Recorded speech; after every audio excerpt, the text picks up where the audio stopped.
Assalamu alaikum all, and welcome to part 2 of the Real Love in Real Life question and answer session with student Minister Ava Muhammad.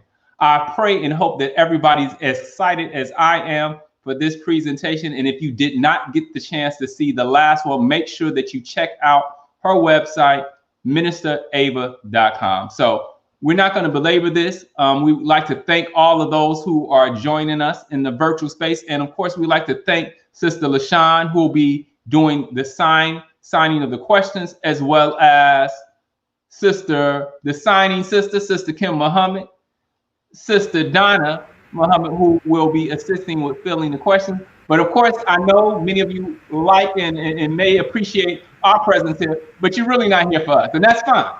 So with that said, we're going to bring up Student Minister Ava. Let's bring her up with a virtual round of applause.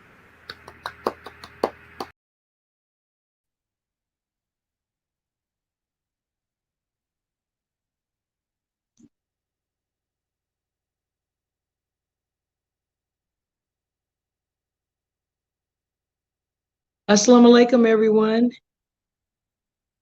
Welcome to ministerava.com on the Elevated Places Radio. It is a pleasure to be with you once again for Real Love in Real Life.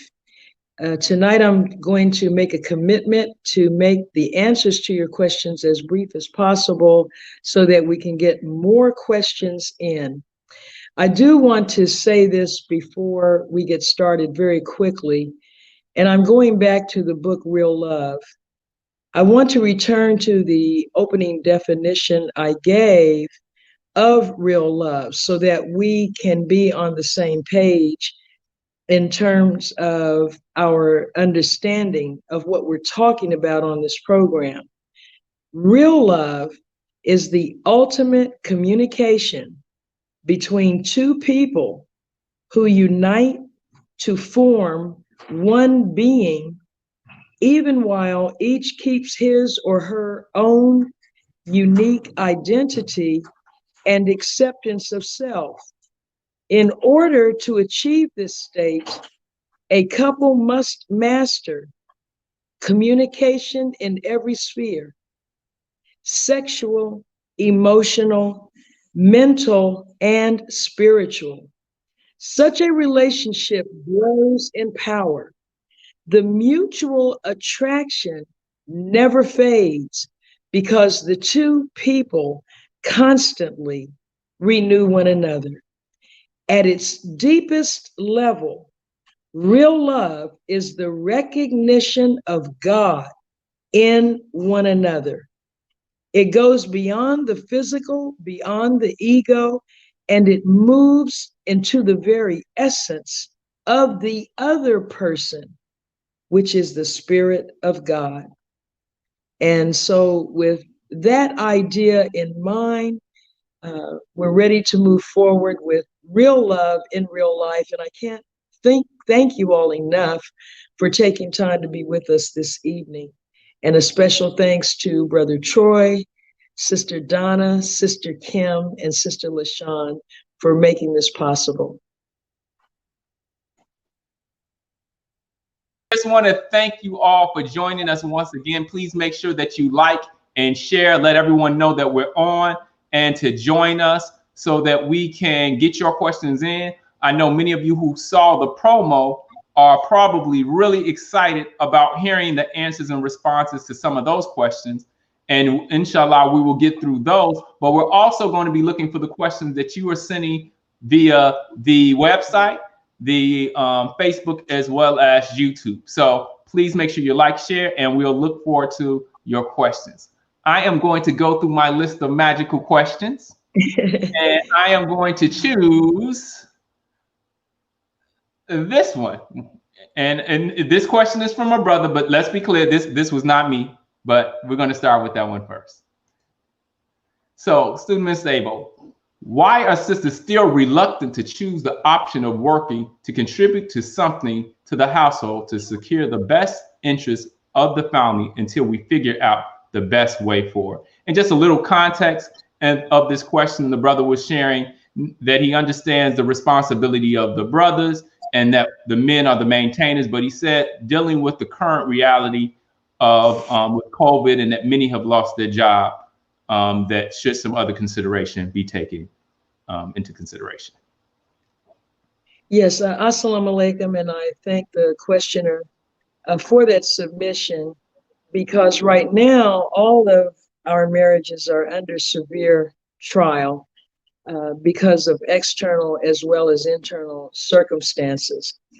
Well, I'll start with what the Holy Quran says, and Brother Troy alluded to the term, but in the Holy Quran, Allah states, men are the maintainers of women. He does not state it with conditions or exceptions on it. He states it as a state of being or condition. And there are a multitude of reasons for that. If we go back, as I spoke about in the last session, and as you know, we are taught by the Honorable Elijah Muhammad and by his servant and national representative, the Honorable Minister Louis Farrakhan, that male and female have very definitive roles designed to ensure not only the reproduction of human life, but the evolution of man, male and female, into God. The only true reality is Allah. So when we talk about the reality of the current condition, it's the current condition that will ultimately pass away. We don't want to draw conclusions or make assumptions, whether it is inside the relationship or inside the community. So when the question is asked, why are sisters, plural, still reluctant to choose the options of working to contribute something, there are a number of assumptions in that question that we want to be careful and move away from. Because where was this conclusion drawn from? That there's a reluctance among sisters to contribute to the household. See, the option, or so-called option, because is it really a time in which we have many choices? But working outside the home is one way to contribute, and it primarily consists of income. But more important to the Black man is his need to have comfort, to have consolation, to have someone who can not only support him in his needs emotionally, mentally, physically, and above all, spiritually. How do you place a dollar value on that? When you have a believing woman as a wife, this is priceless, because if you are getting your needs met in that marriage, then you will be able to create a way to increase the income to a level where it can support the family, whether it's creative ideas in business, whether two incomes are needed, maybe we have to have two jobs. But it is critical that we consider first and foremost what our spiritual needs are.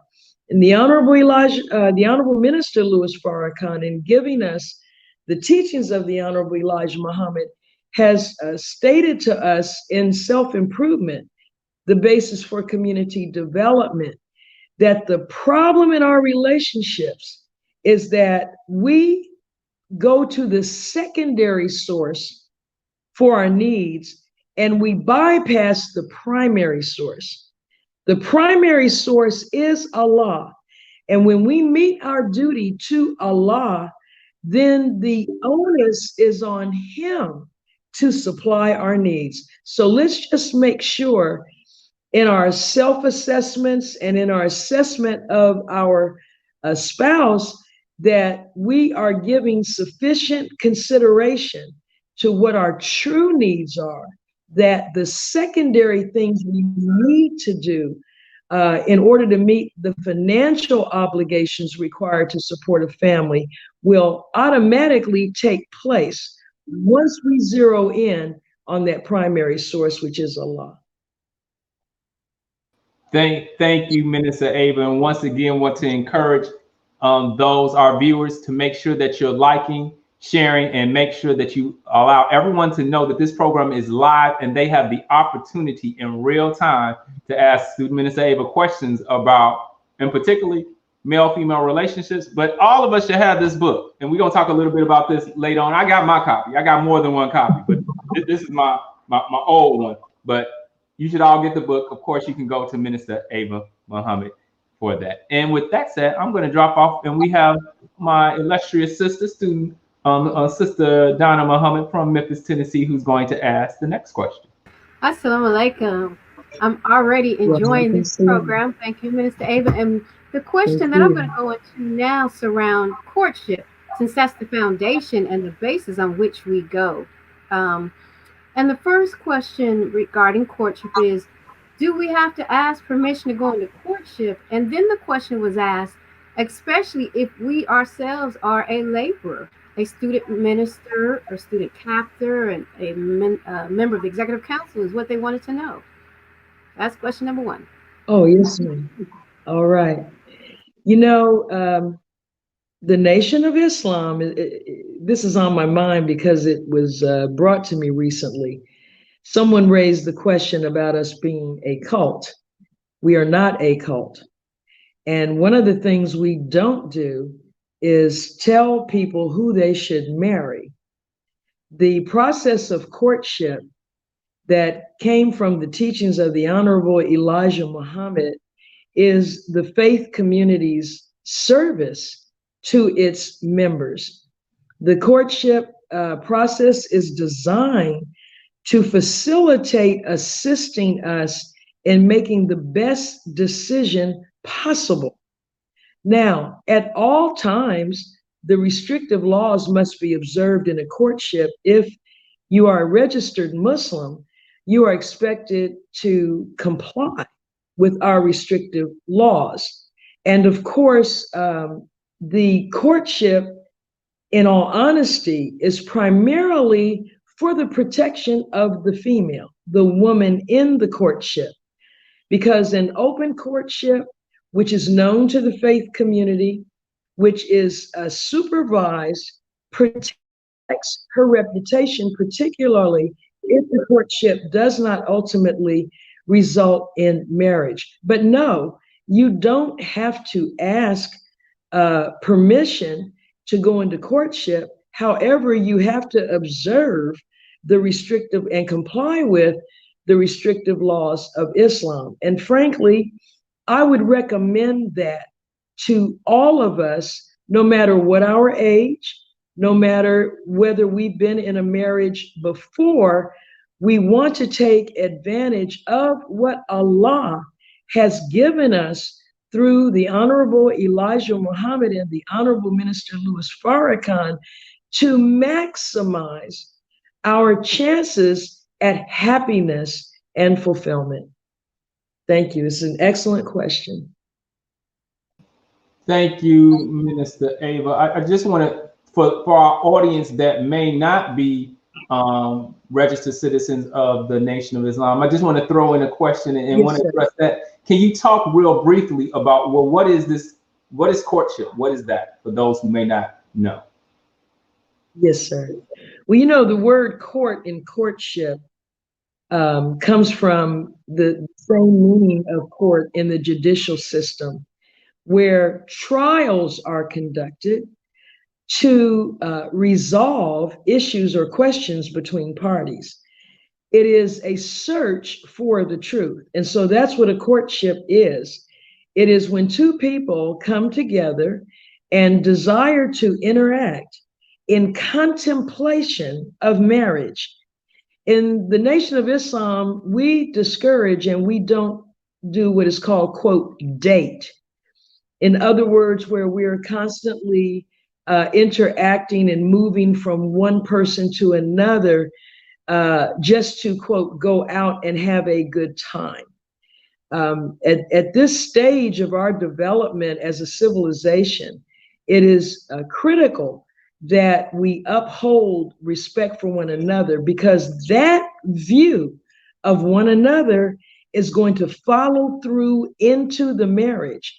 And so you don't have to be a Muslim or a Christian or any type of religion, whatever your background is. You know, Islam is a way of life. Islam is when we seek peace, when we seek to be submissive to the will of the Creator for us.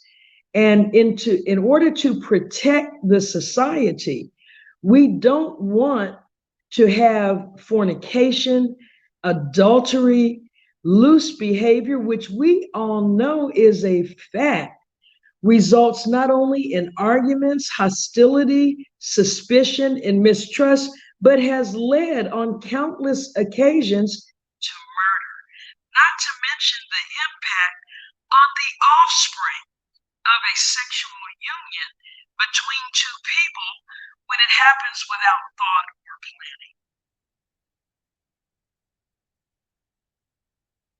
Thank you again, Student Minister Ava Muhammad. And I just want to encourage everybody, once again, we're looking for those questions. We got questions that are already on this list, but we want to make sure that we're getting to some of the questions of those who are watching and viewing live. And I have to say this, of course, we always are looking forward and love the opportunity to hear Student Minister Ava ask all of these questions that we've had in our head, but this show is focused on questions related to relationships. So all the other questions that you have in your head, not this time. You can check out her show on Thursday, which will provide, Allah willing, a little bit more information at the close of the show. But let's focus those questions on male and female relationships. And with that said, I'm bringing Sister Donna back up for another question. Okay, so we're going to stick into the theme of courtship for one more question and then move on to another question. And this is a two-part question, which actually is a segue from what you just responded to, because the person asked the question, is there an age limit that allows one to avoid going through the courtship? For example, if they're in their 60s and 70s. And I think it's really, if I'm looking at the context of the question, is the nature of things such as a chaperone or other different things that are inherent in the courtship process. And then the other part of the question is it important to meet each other's family members during the courtship, their parents, their extended family, their children, their grandchildren, perhaps, depending on, what type of relationship that they had? There's no age limit. Again, it's up to you whether you avail yourself of this divinely guided process and methodology to assist you in making the right choice in a mate. However, there's no age limit. It doesn't matter. We can say, if we're in our 60s or 70s, oh, I've been there, I've done that, I've been married before, or I'm so mature that I don't want anyone intruding on my time with this person. Now, of course, the presence of chaperones is generally, this is a married couple who have been married sufficiently long enough to understand and appreciate the institution of marriage, but it's not meant to be intrusive. Again, I don't care how old you are, you want your reputation intact and you want it protected. And so again, I would still recommend the courtship process. Family is essential. When two people marry, their families are also marrying. It is a bond between the families of the respective couple members, respective partners. And so everyone who is close to, who cares deeply about the husband or wife, parents, children, cousins, family, friends, all are critical, and all should attend, if possible, to the extent possible, the ceremony, a simple ceremony that would be held for the marriage. It's important because you're declaring to the community You're letting everyone know, even down to the practical reality of saying to the women, this man is taken, saying to the men, this woman is taken. And so this is why we don't go in the shadows and do this and have to guess what type of relationship people have with one another. Thank you, thank you, thank you. This is really good information, and I hope that everyone is enjoying this. And we're looking for those questions. I don't see any questions. I got to check my other spots to make sure I'm not missing anything, but I haven't seen any questions that are popping up from this live audience yet. But we're going to go ahead and continue to move forward with the ones that we do have. And with that said, the next question I have right here is, how can we forgive and atone when the other feels the other is at fault or blamed to be blamed solely? So how do you forgive and atone when it's your fault and not mine? The Honorable Minister Louis Farrakhan said recently, and it was so beautiful and profound, he said, never approach a problem as though you are not part of the problem. I will say that again. Never approach a problem as though you are not a part of the problem. And you can feel free to quote me quoting him, because he said this in a laborers meeting. See, if one party feels the other one is solely to blame, this is a failure to engage in any form of self-examination, self-analysis, and self-correction, which all of us are in need of. Another thing Minister Farrakhan has said is, if you look for fault, you will find it, because everyone has faults. The way to forgiveness and atonement is on that individual. And if someone persists, if your spouse persists in holding a grudge, whether it seems justified or not, this is going to ultimately lead to a termination of the relationship. But it doesn't stop you from forgiving. In other words, if they did wrong, forgiveness, this is why we had a Day of Atonement and the 8 steps of atonement. You forgive and atone with the God. It's really Allah who you are seeking forgiveness and atonement with. It's Allah. It's not the other person. When you take your marriage vows and you make your statement of intention, it's Allah that you are making that statement of intention to. When you give your word and say, my word is bond, and I will give my life before my word shall fail me, that's to Allah. And so if the spouse goes out and commits adultery, you don't go out and commit adultery as well in a state of vindictiveness. You seek Allah's guidance and say, what do I do now? Because there's been a major breach in this contract between the two of us. I need you, Allah, to help me. And then Allah will show that other person to you in how they behave, how they act, whether or not they demonstrate any remorse, because it is a long uphill climb to recovery from such a major breach of the promise that is made in a marriage to commit adultery.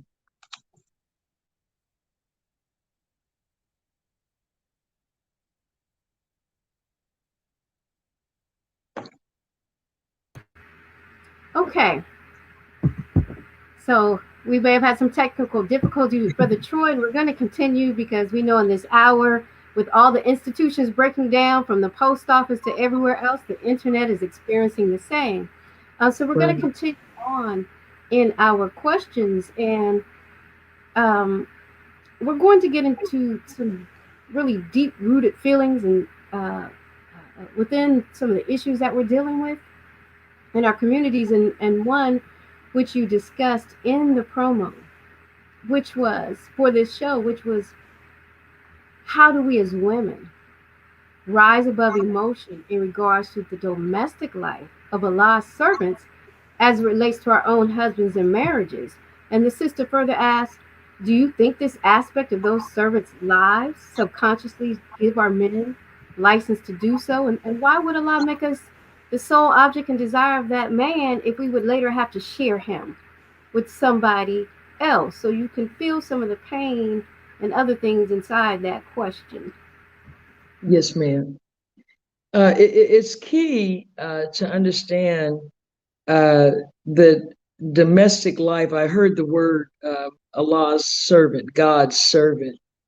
And in the nation of Islam, here in North America, no one has been granted permission to take more than one wife outside of the servant of God in our midst. So right now, that's an academic question as far as being concerned.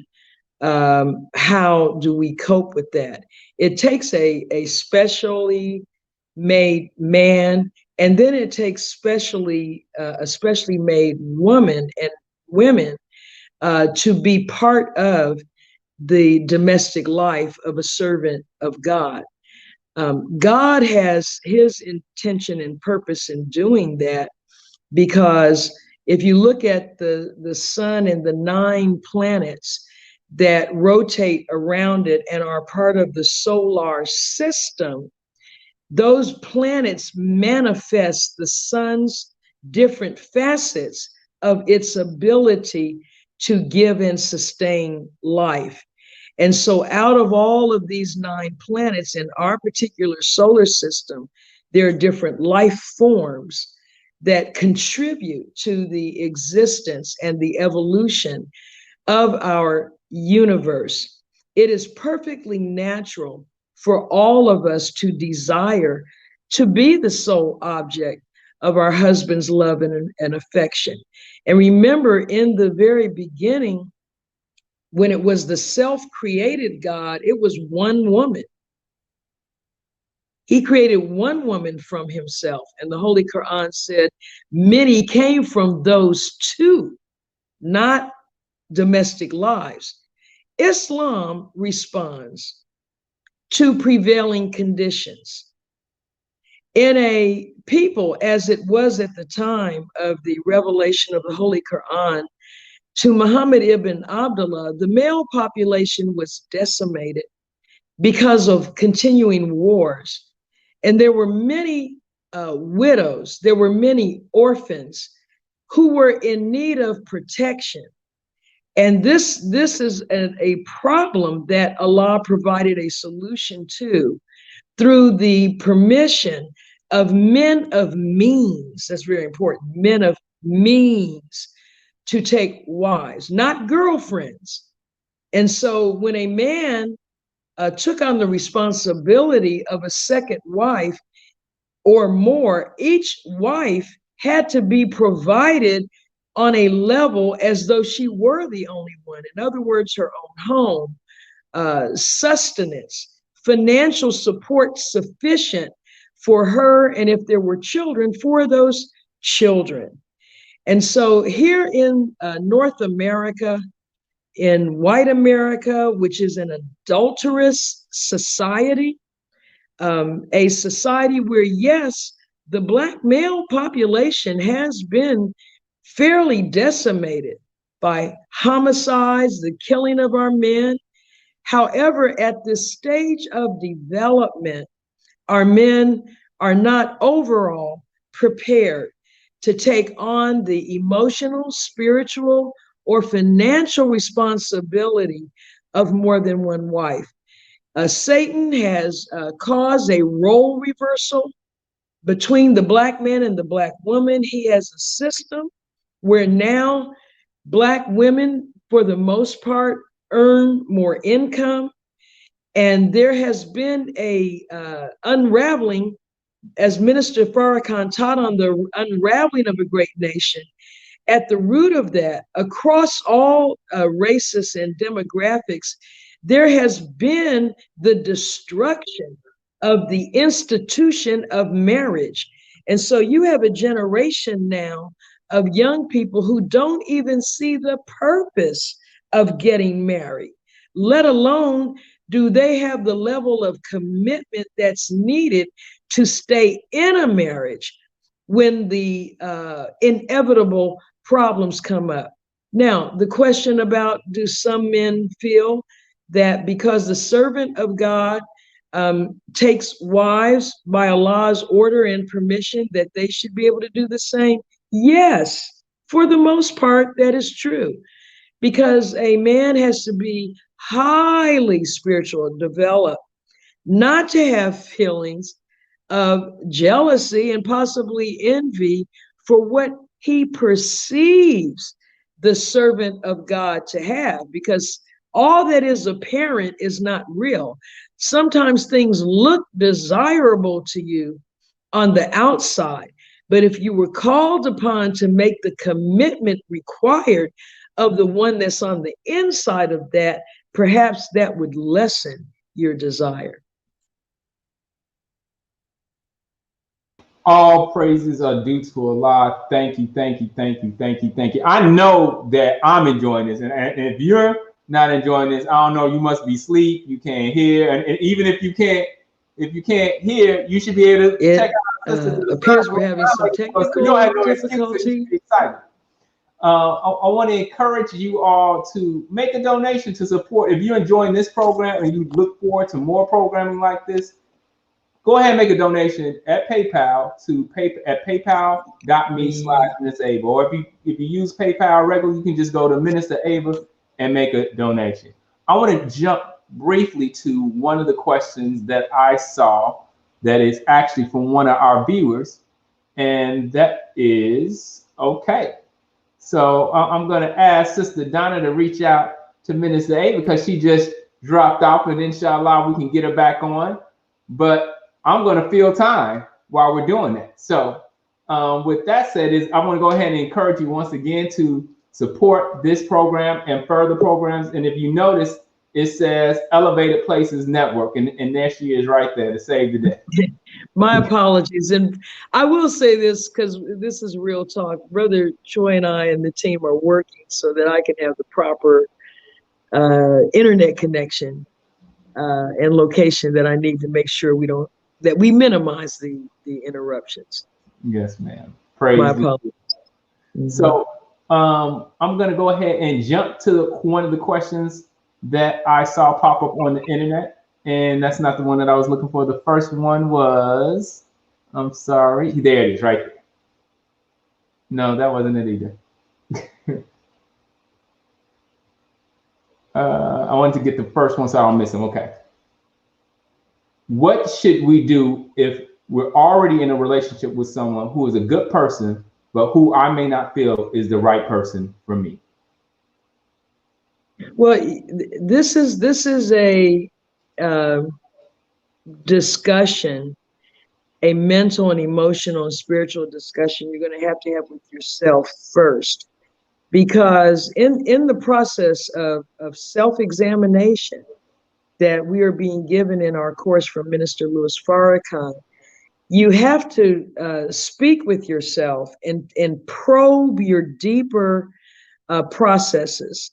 You know, only 20% of our conscious mind is above the surface where we're aware of it. In other words, we're only aware of 20% of what we're thinking. 80% of what we think, we're unaware that we're thinking it.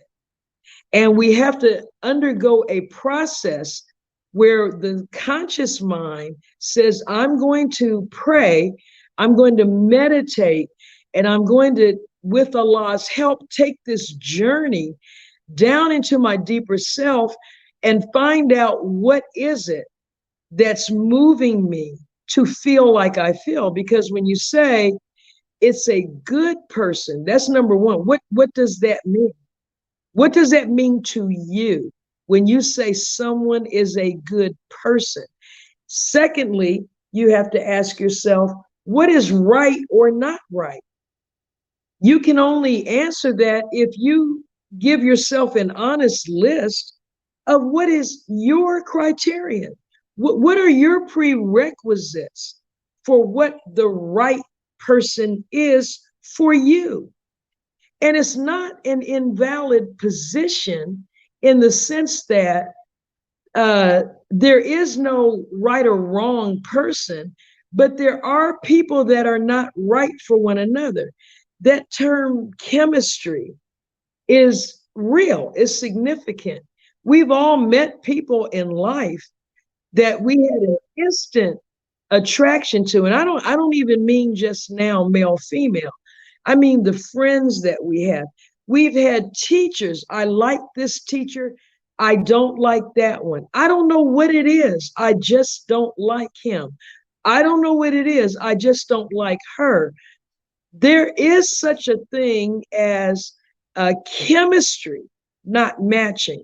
And this is why we have to be so careful about how deep we get into a relationship before we ask ourselves those questions and before we have an honest dialogue with the other person. You know, you have to have a list of things that are what you call deal breakers. What's number one for you in your life that your permanent mate has to have in order for you to say, I'm going to go with this? Because we're not made to jump in and out of relationships like we're in the produce section of the supermarket and we pick up an avocado and we feel it. Oh, that's too hard. That's not ripe, and put it down and pick up another one. This is not the produce section of the supermarket. We have to do what we can. And this is why in the book, Real Love, I have a chapter called The Art of Being Alone. Everyone is alone at some point in their life. And during that time, you have the special opportunity to develop a very deep, wonderful, flowing relationship with Allah, God, where you talk to him and he always answers you. Always. Never say I didn't get an answer. You may not have gotten the answer you wanted, but you got an answer. And sometimes the answer comes directly from him into your mind. Sometimes it comes through other people. He will send people to you that will say things or show you things. And you know that that's the answer to the question you put forth to the God in your prayer. And so just do a very thorough self-evaluation so that you understand what you are saying. We have more than one self. And one of the goals in our spiritual development is to bring those selves into oneness with one another. There's only one I. When you say I, you say, well, I was telling myself something the other day. I told myself, don't do that. Who's the I? And who's the myself? They have to be brought together. These are the forces of nature within you. When Allah spoke to the angels and said, I am going to place a ruler in the earth, and one of them objected, he was speaking to the forces within himself. And one force within himself, which we know to be Satan, said, no, I'm not doing it. And he said, get thee out of here. He put him aside, but he did not destroy him. Why? Because he was on a continual path of working to perfection. We stand now at the end of Satan's rule, meaning Allah is standing at the point of complete destruction of the Satan of self. And so we have to be engaged in the same process, pulling together the opposition that we find within our own life. And I'm sorry I went so long, but got a little fired up. That was powerful. That was definitely powerful. Okay, so as we continue on, and again, if you like what you're hearing, you can also support this continued ministry by going to paypal.me/Minister Ava, because I mean, look at all this wisdom that we're getting. And she just flows like a spring with everything that she has taken in. She shares it so freely with us. So we welcome your contributions to this continued ministry. So going in, we have a sister that she referred, you have referred to this often, about how the male is the conscious and the female is the subconscious. And she said that you stated in your book that men can't really comprehend exactly what a woman does, and that, paraphrasing, that as women, we should really kind of stop complaining about it. And she wanted to know, what do you mean by that? Does that mean we can't complain, or because they just don't get us? I apologize, Sister Donna.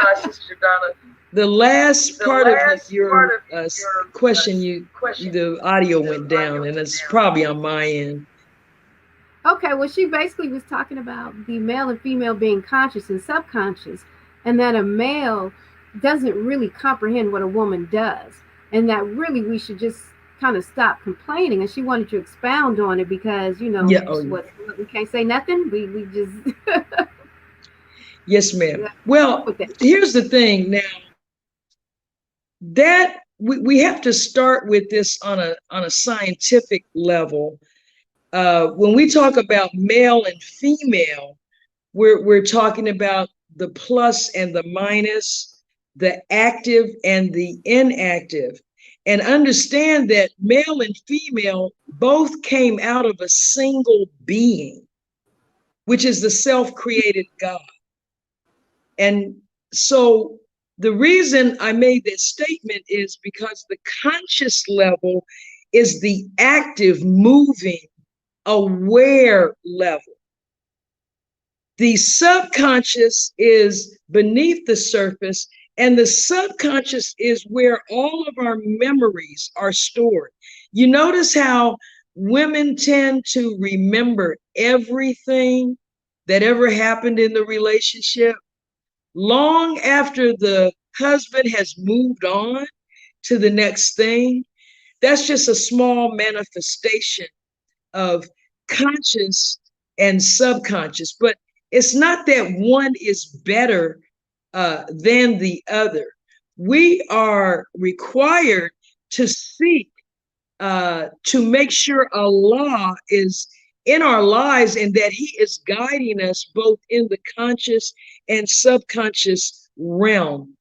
And so we should, though, as women, knowing that, relax a little more and not be so intense or develop so much anxiety when we think to ourselves, oh, my husband doesn't fully understand me.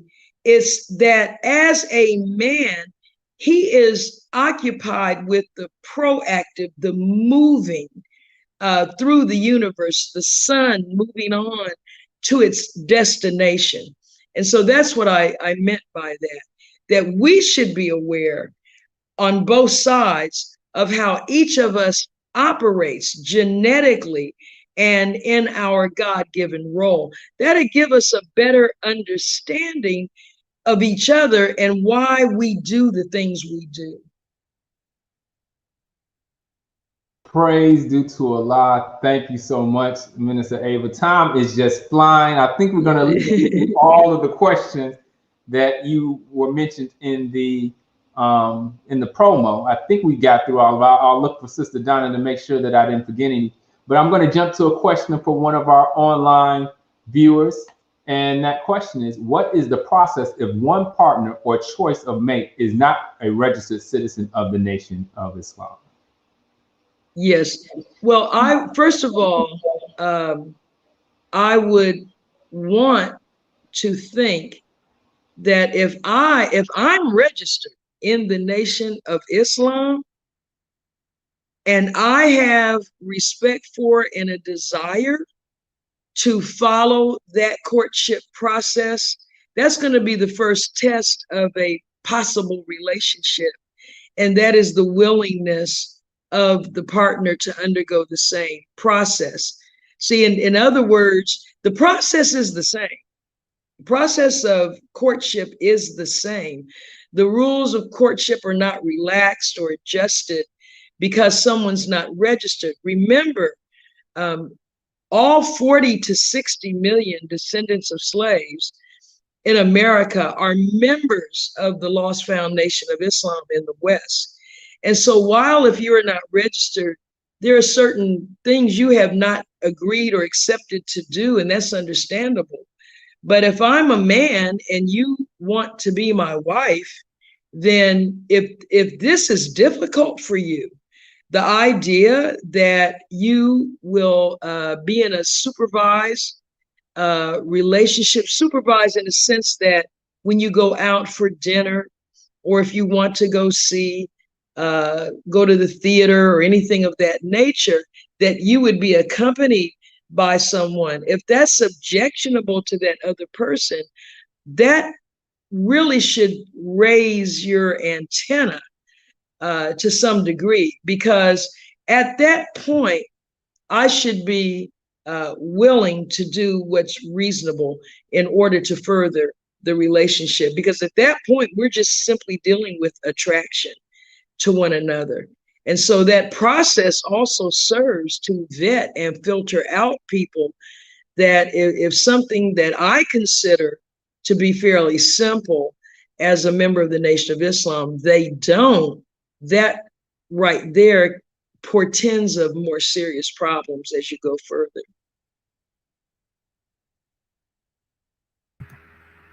Excellent. Okay, so because we are running out of time, we're just going to quickly jump into maybe 2 last questions.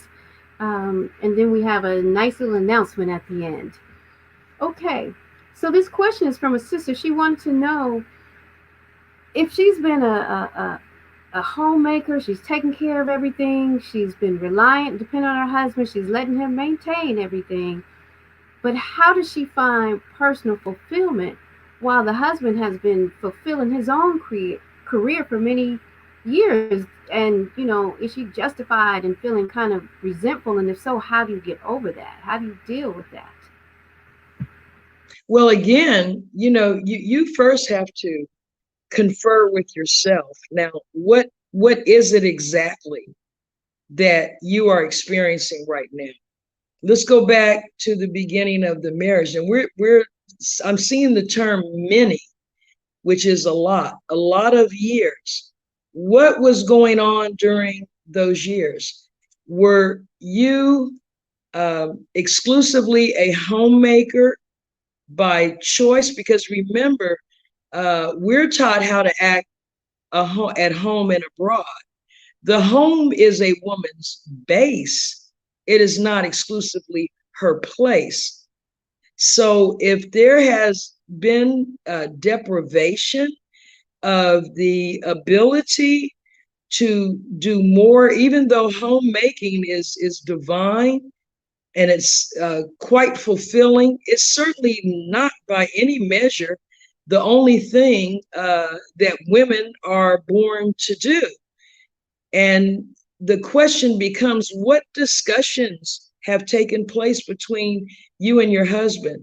What expressions came from the husband when the wife expressed a desire to do more than to be in the home? Because when I hear the word resentment, resentment is a multi-layered emotion that contains in it an element of bitterness. And so there's something here that I'm picking up where the wife it's not just that I was a homemaker, but I was prevented from doing more than that.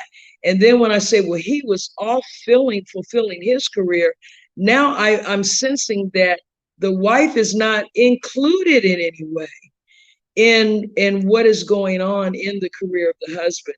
So there's going to need to be some serious discussion about what has gone on over these years.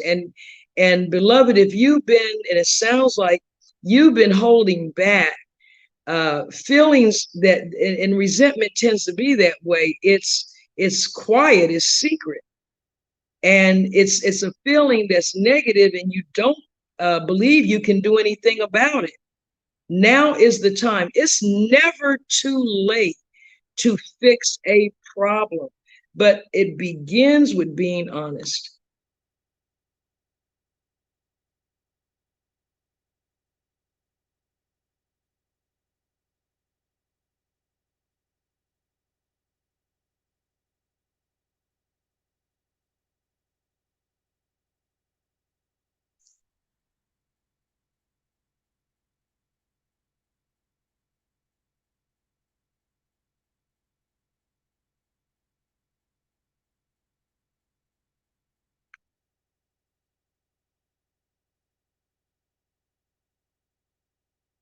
Oh, oh.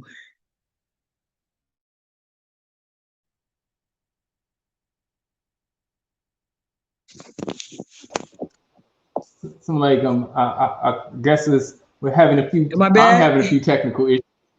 Okay. Am I still here?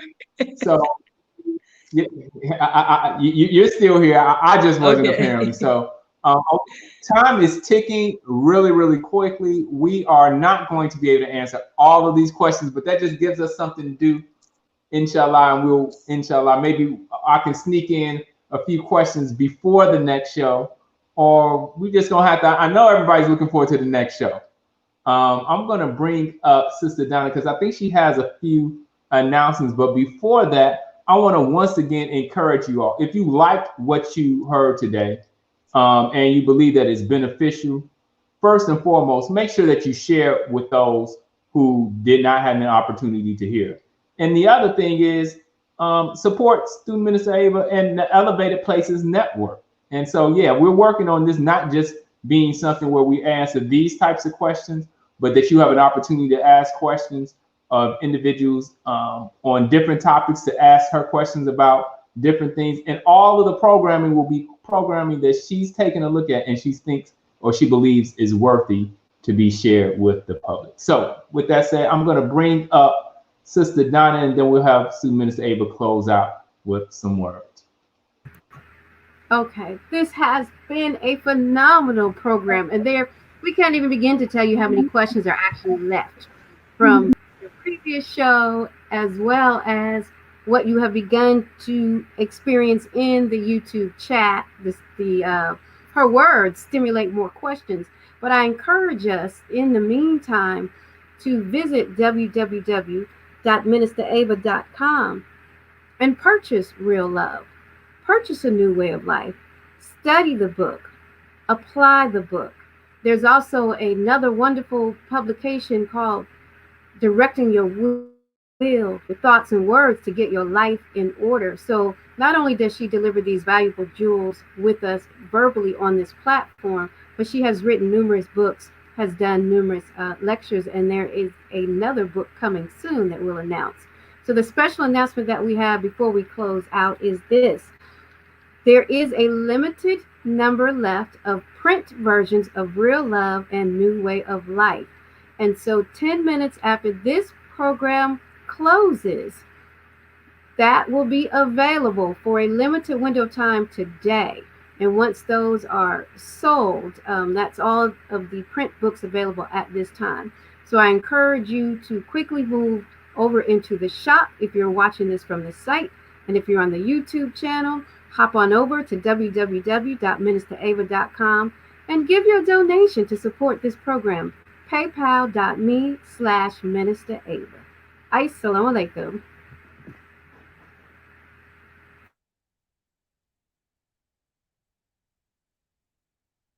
And I just want to thank everyone who's watching this broadcast, and the kind messages that you all are sending to me are so encouraging, because I'm a human being like everyone else. And we were talking before the show, some of us feeling a little nervous about coming on, because there's nothing more powerful than the teachings of the Honorable Elijah Muhammad under Minister Louis Farrakhan. And these teachings are for all of our people.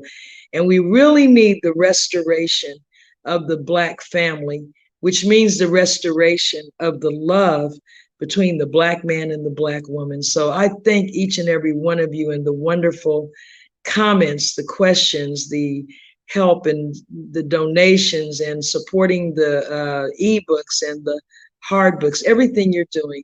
And we're out of time. May Allah bless us with love and the light of understanding. Assalamu alaikum. Walaikum salam, and thank you all for your support. We look forward to seeing you next time in the virtual space. Once again, Elevated Places Network, real love, real life. Assalamu alaikum. Until next time. Walaikum salam.